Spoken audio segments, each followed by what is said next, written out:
दोस्तों, आजकल तो हर बंदे को क्रिकेट का बुखार है, ना हर कोई चाहता है कि हमारा बैलर विकेट ले, बीटर छक्का मारे। तो मैंने सोचा एक छक्का हम अपनी जिंदगी में क्यों ना मारें। जी हाँ, जिंदगी भी एक पवेलियन है और इसमें ऐसी चीजें हैं जो छी से ही शुरू होती हैं, और अगर आपने इन पर छक्का मार दिया ना तो जिंदगी फिट दिल खुश और डॉक्टर फारिक। आइए देखते हैं वो क्या है। 1 चीनी, मीठा नहीं मीठा जर। 2 चावल, न बस चावल कम करो, चावल वाले ना बनो। 3 चिकन, हर वक्त मुर्गी नहीं कभी सब्जी भी खा लो भाई। 4 चाय, 1 कप ठीक, 8 कप जुल्म।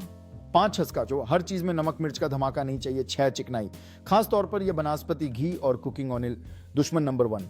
अब अगर आपने इन 6 चीजों पर छक्का मार दिया ना तो यकीन मानिए आपकी जिंदगी इतनी हल्की, खुशगवार और सेहतमंद हो जाएगी कि कई सालों तक डॉक्टर सिर्फ आपको टीवी पर ही देखेगा। तो तैयार हैं अपनी लाइफ के मैदान में एक हेल्थ वाला छक्का मारें और जीत जाएं अपनी सेहत का। इस तरह की मजीद हेल्थ टिप्स जानने के लिए कजी टीवी 591 को सब्सक्राइब करें और दोस्तों के साथ भी शेयर करें।